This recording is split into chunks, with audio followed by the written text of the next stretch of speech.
Hi friends, तर आजच्या व्लॉगची सुरुवात मी करते गाडीतून आणि आम्ही चाललो होतो भिवंडीला आणि आमच्यासोबत साईराजसुद्धा होता. आणि तिकडचे ट्रॅफिक म्हणजे बाबा, आम्ही 1 ते 1.5 तास त्या ट्रॅफिकमध्येच अडकलेलो. नंतर मग रोड चांगला भेटला, मग लगेच गेलो. आणि आम्ही भिवंडीला का गेलो होतो, तर माझ्या दीदीने ड्रायव्हिंग स्कूल टाकली आहे भिवंडी कल्याण बायपासलाच. तर तुम्ही पण तिथे नक्की विजिट करा जर तुम्ही भिवंडीमध्ये राहत असाल तर. पूजा होती तिची ड्रायव्हिंग स्कूलची, मग आम्ही गेलो, खाल्लं वगैरे. हे बघा, भिवंडी बायपासच्या इथेच आहे, तुम्हाला भेटूनच जाईल अस्मिता ड्रायव्हिंग स्कूल. हे बघा, ऑनलाईन वगैरे सगळं आहे.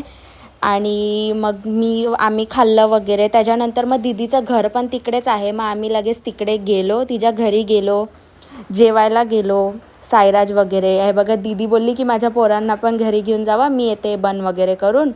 मग हे बघा, हा दीदीचा छोटा मुलगा आणि तो खेळत होता, मग त्याचा मी व्हिडिओ वगैरे काढलं. आणि साईराज पण होता, आम्ही सगळे खेळत होतो. आणि दीदीचा मोठा मुलगा बाहेर फोन बघत होता, म्हणून त्याला मी काय घेतलं नाही. तर हे बघा, मी माझा लुक दाखवला. माझा कुर्ता हा कसा वाटतं, म्हणजे कॉड सेट आहे, कुर्ता नाही आहे, कॉड सेट घातलेला मी. आणि हा कवर मी मुंबईवरून घेतलेला जेव्हा मी मुंबईला गेलेले. आणि हे बघा, बॅक साईराजने व्हिडिओ काढला आहे मी कशी दिसते. आणि हे बघा, मी केस कापलेले, माझा नवीन लुकमध्ये हा माझा पहिलाच व्हिडिओ असेल मिनी व्लॉग. मी केस वगैरे कापले. त्याच्यानंतर आम्ही सगळे जेवलो वगैरे आणि मग तिकडनं निघालो. मग आजसाठी एवढंच. बाय. श्री स्वामी समर्थ. फॉलो करा, लाईक करा, शेअर करा. बाय.